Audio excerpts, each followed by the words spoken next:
Hello, everyone, and welcome to another Star Citizen Addicts Anonymous. I'm Nikki Batgirl D'Angelo, your host. Okay, so what's going on today? I am releasing that interview I did with Sandy Gardner, the one I did just before CitizenCon. She was amazing and wonderful during the interview and had to endure a high-pitched whine. I've been complaining about not being able to put this video up for quite some time, and two people, Board Gamer, I love you so much, Board Gamer, thank you so much, and Jonathan Simmons, again, love you so much, thank you so much, both of you, for getting the audio cleaned up as best as it could be.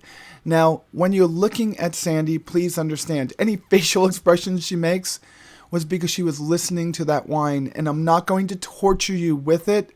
Either Jonathan or Board Gamer could tell you how horrible it was. So without further ado, let's move on to the interview, and thank you so much for your support. Hello, everyone. It's Nikki Batgirl D'Angelo here for another Star Citizen Addicts Anonymous, Ask Sandy. Hi, Sandy. Hey, how are you? Great. It's been a very long time since you and I got a chance to speak. It has been. It feels like months. I think it probably is months, right? Yeah, I think I was just finishing up my last semester when we spoke, and I had the surgery, I think, right? When we were doing the Ben's days and stuff. You're right. You sound really good. Oh, thanks. I'm supposed to sound a lot better than this. I love my boss for hugging me so hard. Oh. Yeah. But it's actually much better, you're right, than it was before. Oh, that's weird. Now I have things coming up my phone. So you got a big event coming up next week, and I've got a couple of questions around that, and I want to get to it. And I know that you work hard, and I was there, and I saw when you were setting up for Gamescom 2 years ago, and just how far in advance you were setting that up. Can you rate the ease of setting up one that's closer to home against one like in Manchester or Gamescom over in Cologne? Yeah. I mean, I think Germany was probably, it's always like 11 out of 10. It doesn't matter how prepped you think you are. It's just, there's so many moving parts and people and everything, and you're traveling, right? So it just makes it so much harder. I mean, it was nice to have the Frankfurt office close by. So things like builds and, getting speed, internet speed, up bandwidth, that makes life easier. So certainly being home is probably about a 3 out of 10 because everything's right here. No, you mean 3 out of 10 difficulty-wise. Yeah. Okay. Yeah. Okay. Yeah. Difficulty-wise. Okay, Yeah. good. Not performance-wise, but Okay. difficulty-wise. Yeah. Okay, good. All right. Because that's scary. I'm like, wait a second. It's not so No. But so it's nice to have it here for sure. And people are starting to fly in. They started coming in yesterday. The day before yesterday. I know. I fly in on Thursday, and I know that I'm going to be crashing you guys as quickly as I can on Friday. Cool. Yeah, all right. So I could see you and try to stay out of the way, but whatever we It'll can be do. busy. Oh, I know. I know. Yeah. Another question about this is that you see a shift in the percentages of where people that are backers and not just backers, but backers that have bought ships, right? You see a shift in where these people are. In the beginning, it was a lot of the percentage was in Germany. Has that changed? Are there more in the States now, percentage-wise?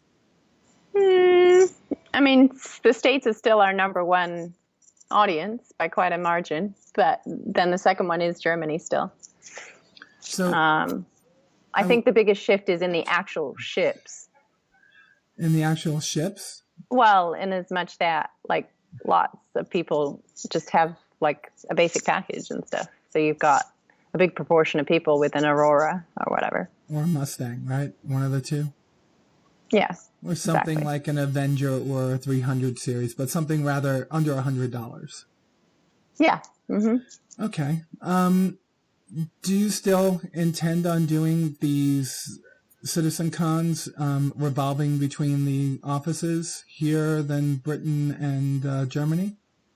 Mm-hmm. Yeah. So we'll announce the next CitizenCon venue. Well, not venue, but location next week. Awesome. How far in advance do you actually start thinking about where and what is going to be going on at that CitizenCon?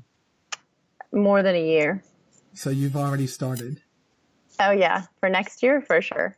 I mean, this one, I booked it probably this time last year. Okay, so there's going to be a lot of get-togethers, and of course there's going to be the staff bar citizen. Are you thinking about, I mean, I know you have your daughters at home, but are you going to be attending any of our bar citizens? Yeah, I'll probably make one or two of them. Probably not all of them, but one or two. I think Thursday night they start, or do they start Friday night? No, Friday night, right? It's the first one. Yes, they do. Friday night. Yeah. I'm sure there'll be some get-togethers on Thursday that are not as big. Official. But, Yeah. Friday and Saturday seems to be the biggest ones I've seen on the message boards. And of course, there's the one in Atlanta just a few short weeks after. Will you make that one? I don't think so. But Tyler went to a Florida bar citizen, and it was like he had a really good time. It looked really cool. Aren't you? Wasn't there didn't you guys do a really cool podcast over the weekend with Sophie Girl and everything? Yeah, I did Diverse the Verse with her, and I think Sophie Girl and I are going to start our own thing together. So we'll see what happens there. Just so cool. We can do another. Can't get enough FaceTime with Batgirl and Sophie Girl on the web. So we'll try that out. I'm very interested in something, and I know that this is the number. I mean, everybody wants to hear HOTAS. So Logitech and Satec kind of had this big thing go on where Satec got rid of a lot of their staff, trimmed down, and then Logitech came and picked up Satec.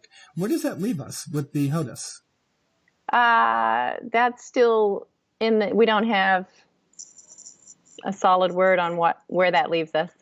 So as soon as that's all finalized and we know, then we'll let all our fans know. But right now, it just happened, and we don't have full detail of what's happening. So they're not bound to any of the contracts or anything that you were already dealing with? Yeah, well, that's something for our legal team to be sorting out. Yeah. Yeah. But I seem to think that you had some kind of a relationship with Logitech at one point, because when I came to the office the first time, there were literally Wingman Extreme everywhere. Yeah, I mean, Logitech's, they're great. We actually were talking to Logitech before, but they can't quite remember the reason. I think it was to do with their tools, because they hadn't done HOTAS for a long time since their 940. So, okay. But, it's exciting if we do it if we do the HOTAS with Logitech. I think that'd be really good.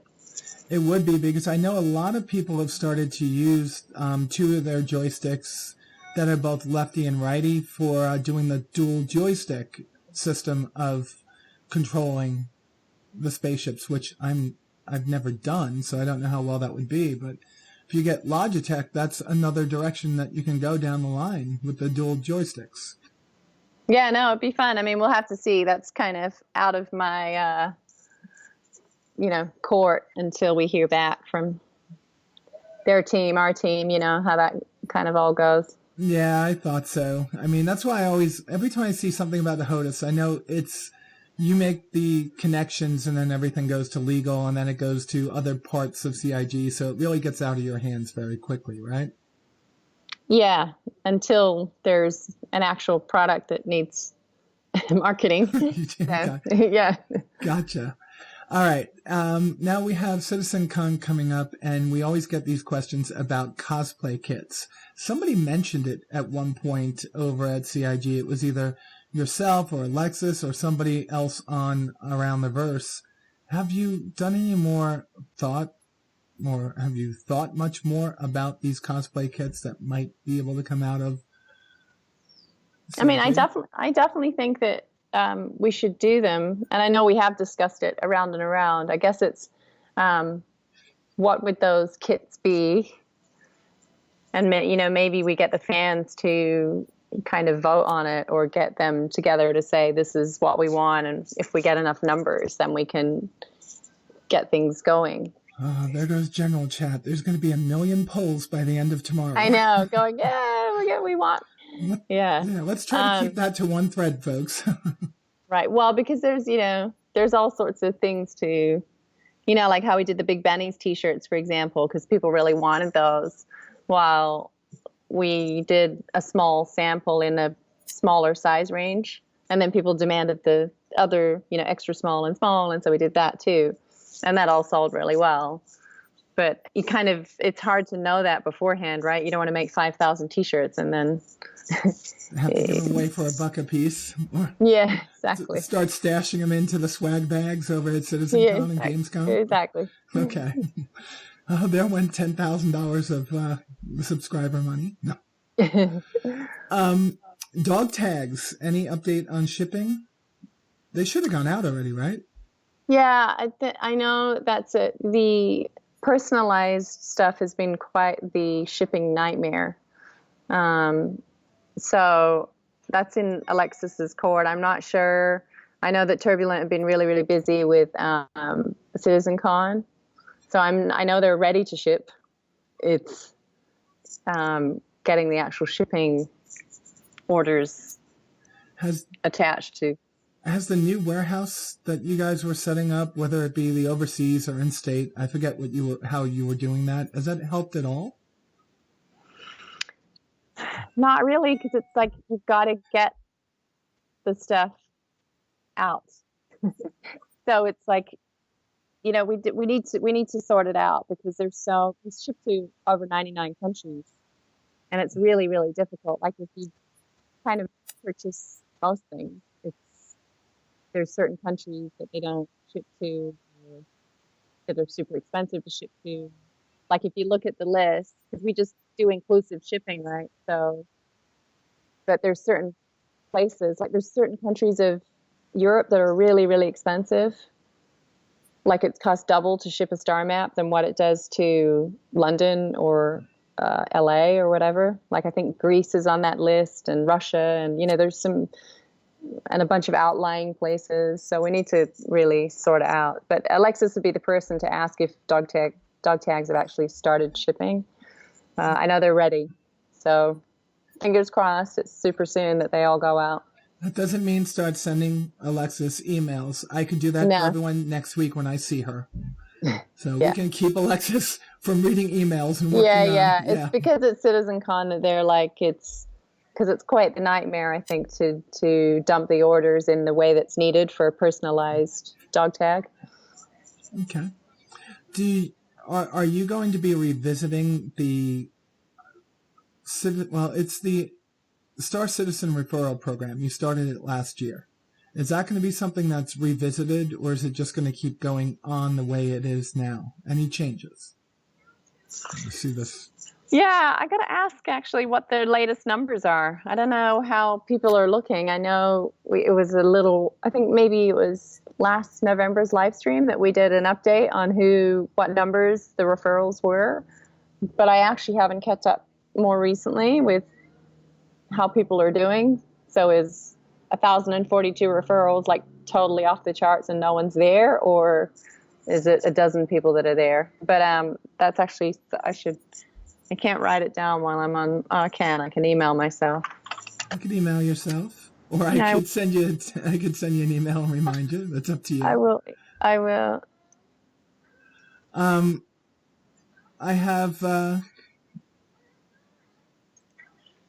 Okay. Let me email myself. So, referral. Mm-hmm. All right, HOTAS. When will beer be free? Just noticed the date was in September. Okay.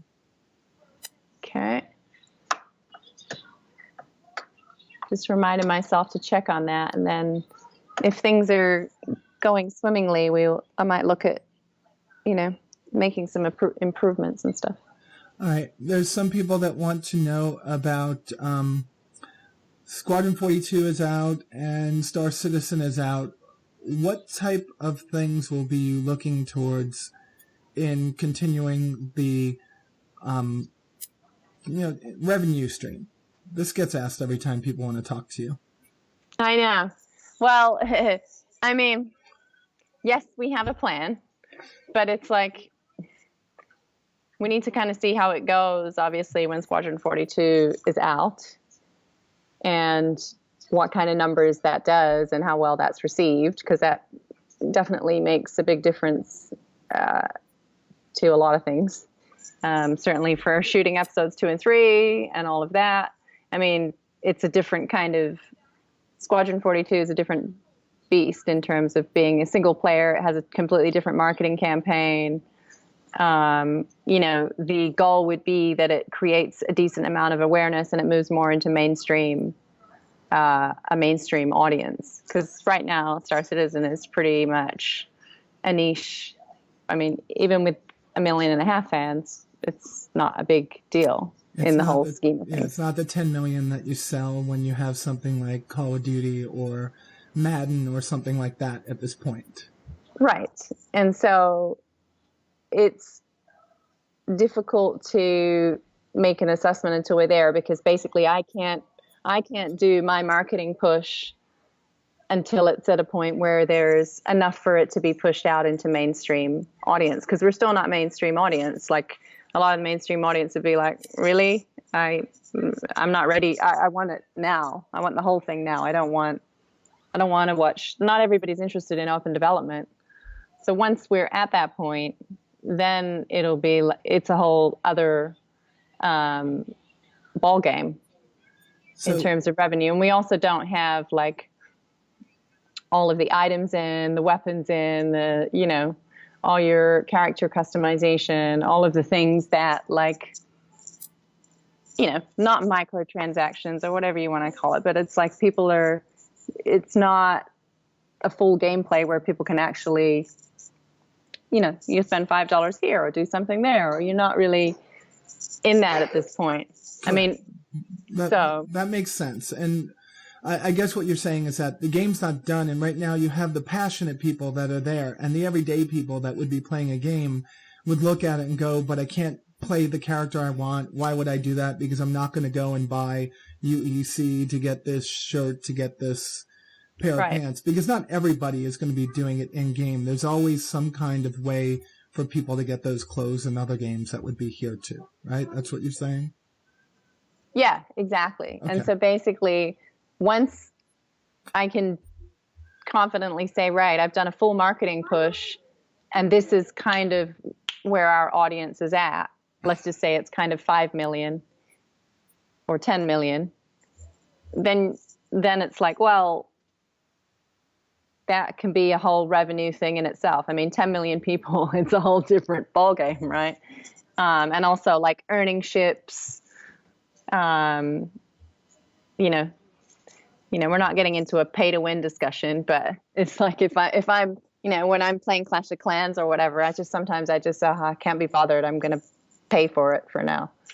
Yeah. And it isn't a pay to win, because we all know that once you get the ship, you still have to outfit it. Right. Yeah. Exactly. And that's the hard part. And that's, I'm sure, because that comes from Chris's mouth and it's his game. It's going to not just be buying the ship. It's going to be spending millions of UEC trying to get that thing up to standard. So I like that. Yeah. I mean, I'm not really concerned about the revenue stream once both of them are out. I feel like the game will be popular. I mean, it will be a great game. I feel confident about that. You have games with a lot less people playing it that are profitable. You have games like EVE Online. You still have EverQuest going after like 20 years. People are willing to buy things, and Guild Wars does the same thing that you were saying. You don't buy a character and make it super. You buy a pair of sunglasses or a hat, and it makes them different. So, right. Okay. Yeah, I mean, I think it'll be a much easier thing to assess, and then I'll be able to say kind of where that revenue source and stream will be headed once we hit more mainstream, because then you get an idea of what are you 10 million? Are you 15 million people? Are you just 5 million people? Is it, so then you kind of make your assessment from there. Okay. People want to know if you're going to change up the packages at all over the next year. They're looking for packages with ground vehicles or maybe with different items in it. Right now you can buy a ship, or you can buy a ship with a hangar and a character slot, but is it possible to get like an Ursa or a Lynx with a character slot to augment maybe a carrot that you bought? So they're looking for you to mix that up. I do often ask about that, and those kinds of combinations aren't as simple as I would think they are, but they're definitely, Ben and I always make that argument that there are people who just want this kind of gameplay or that kind of gameplay. So I think the more people we have, and it's like, okay, well, there's going to be, 100, 200, 300,000 people who want to buy that specific kind of package because that's the gameplay that they're interested in, then we can definitely look at like making that package. Right. Have you ever heard of this company? No. Loot Crate is someone that you might want to get with because they are awesome. It's like all this nerdy stuff comes in the box. Oh, cool. Little figures, little ships, shirts. Cool. Yeah. Is it American? Yeah, it's American. Hold on. And they're just called lootcrate.com. And they have Loot Crate wear, Loot wear, Loot Crate gaming, Loot fangirl loot. So there's a lot of cool stuff. I'm asking because they do things with certain games. And it would be awesome to have Star Citizen in that. I'll look them up. Yeah, that would be cool. Cool. And that wasn't a plug for them. I just subscribe to them, and we get my kids. They run around with the shirts, and I get a whole bunch of the figurines up there that they come over and they steal and bring home. So it's pretty cool. So you've been working really hard because it's like half the time I was trying to get to you, you were in Manchester. Oh, yeah. You have two little girls there. What do you do with them when you're halfway around the world? Do they go with you? Well, we have family there, so. Yeah. So they bug the family, and then as soon as I finish work, then I've got them, and sometimes they come for lunch, and. So has Star Citizen been allowing you to pursue any of your own career goals outside of Star Citizen? Well, I'm shooting as a special agent this weekend, which is going to be fun. I saw that somewhere on IMDb, right? I don't know if it's up there yet. I just booked it, so I don't know. So that shoots this weekend, and it's nice. I'm not actually working 80 hours a week anymore, which is so nice. It's just to not be working. Wasn't that an understatement? 80? Yeah. Well, because you literally just wake up and you're answering emails. It's like this freight train of emails because the UK's been up and Germany's been up for hours, right? So they just send emails, but now we've got a bit of help. We have I have Cameron. We have another person starting in marketing, so it just means I don't have to, and I'm not in charge of customer service anymore. So that's not a nice thing because it's not like I don't like doing it, but there's too many departments. I can't. Yeah, the bigger we get, I can't wear like 9 hats. I have to, to do them well, I need to narrow it down a bit. So that's actually been nice. It takes it down to a 60-hour week instead of 80 hours. Okay. Now, have you gotten any feedback on the new ATV? I like it. Yeah, people seem to like it. I like it, though. I like to see what everybody's been up to, and I feel like, it's a fine line, right? It's like, it's a nice feeling to have the wingman's hanger. It's like your friend with you and everything, but and also with Reverse the Verse, we were kind of in that more family friendly, everybody was just chatting thing. But it's, the bigger we get, the more people you have in terms of they don't know much about the game. They kind of watch Reverse the Verse. They don't know what's happening.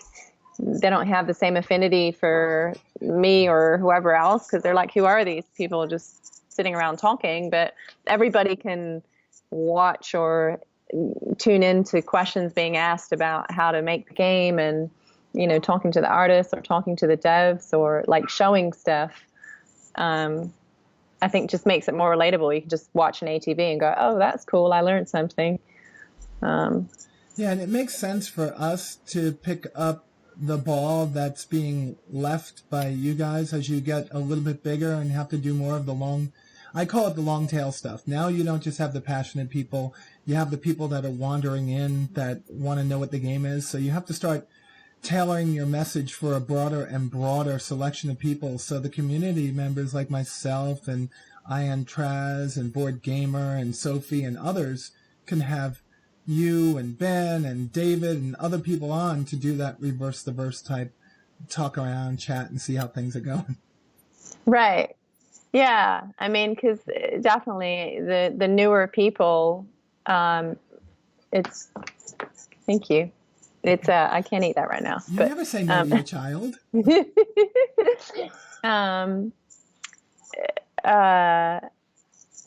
you can't come on camera. You can. Okay, I'll have it later. Thank you. We don't want people to see you. She's trying to feed me. What was I talking about? I'm just totally like just lost.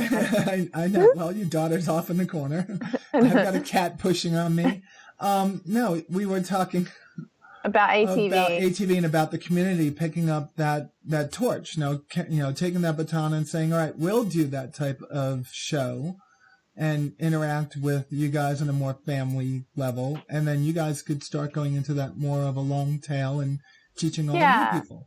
Yeah, because I think it's, we've all been in it for a long time. And so I think you just forget how involved it is and how many ships there are and how many things that have happened and all the culture and it's kind of a little intimidating, I think, if you're just new. So, like in Gamescom was just amazing. We had thousands of people. It was just like inundated with people, but there was quite a few who'd never heard of Star Citizen or they'd kind of heard of it. And it's explaining it in the simple terms of what it's about, what the game is. And it's, And you have to do it over and over again, don't you? Yeah. Which is fun. It was nice though. We had Gamescom was really, really great. I mean, but those people then need to join communities and join organizations and stuff who help that and kind of introduce them to all the personalities of CIG and stuff. I mean, I've seen people like, who's Chris Roberts? But when we're at Gamescom, it was pretty funny. But then you obviously get all the others that are like, oh my God, it's Chris, because because we just showed up randomly one day to the booth, and so there was a bunch of young teenagers standing behind us who were like, oh my God, der Chef, they're speaking in German or whatever. And that was kind of cute. But then somebody else was like, who is it? I don't know who it is. So wow. It's, changing ATV is really been to try and embrace that broader audience a little more. And we as backers that have been around for 3+ years should honestly help you do that, because there are so many new people that are going to be coming in over the next year. I mean, we hope we don't stop at 1.5. We want to go up 3, 4, 5 million people and get them into this game. So yeah, I mean, I think 3.0 again will be a big deal. Of course, Squadron 42, but I kind of see, for me, on the marketing side, I see Squadron 42 as a slightly different audience. They have whatever. If you want to talk about a Venn diagram, they definitely have an overlapping part, but there's definitely a whole other market for Squadron 42, isn't. Yeah, I understand that. I was saying I hope I get a chance to grab Chris's ear next week. Yeah, you probably will for a few minutes if he's, It's always for 5 minutes. That takes 15 minutes to answer. I mean, it's pretty busy. Yeah, because what you're saying, it's like PC gaming is making a comeback, but to the passionate people. And somehow, some way, the game is going to make a move into console eventually, because consoles are getting stronger, they're getting faster, and it's natural especially with Microsoft now doing the play it on the Xbox, play it on your PC. Yeah. I mean, I just saw Chris was just showing me the Battlefield 1 Oh, it's awesome. trailer. Did you see that? Yeah, it's awesome. It comes out in a couple of weeks. My boys already have me pre-ordering 2 copies. I mean, it looks, but it was funny because I'm not so crafty to know, because he was like, potential gameplay, rendered, that, it's like he just shot by shot, he's like reeling off. It's quite funny. I'm like, all, to me, it's like, I don't, EA. different experience. Yeah. But I mean, yeah, for sure. Yeah. Going forward, for Star Citizen and Squadron 42 to go to console. I mean, that would be Chris's decision, so don't jump on that, folks. No, not speculating. Yeah, but that's a whole other audience again. It's another. Yeah. But I have a different marketing plan for Squadron 42, which hasn't started yet. But okay, that is awesome. I'm looking forward to seeing you next week. It's been a while without Apple, who I work. Apple sending me out there this year. I missed you guys. So yeah. Yeah, we look forward to having you, and then we'll have to take some pics and send them to your fans, and maybe do I was doing some Facebook Live stuff last night, which was quite funny. I figure some Facebook stuff, or maybe some Periscope, which is part of Twitter. One of those two. Yeah. That'd be fun. I just got to watch where I point my camera when I'm there. Yes. Under NDA. Yeah, I know. I've always been good when I was there. Yeah. Think about how long I was there both times, and I didn't even. I bit my tongue when I walked in and saw the storyboard on David Haddock's whiteboard. I walked right out. He goes, "Why'd you turn around?" I go, "I don't want to see that." He goes, "It's nothing. We're just speculating." I'm like, "Good, that's good," because I want it to be a surprise. Yeah. And everybody else is like, "You're stupid. Take a picture and send it to us," and I don't want to do that. That'd be on Reddit in seconds. Oh God, yeah, I know. Yeah. It doesn't take long. It's like, how long do you give before the memes of this one are up? Like 5 or 6 minutes after I post it. I know. Yeah, it's bad. But I love our community. They are wonderful, and they keep on proving it every day. I saw all of the wonderful comments and support you got, and we'll just leave it at that.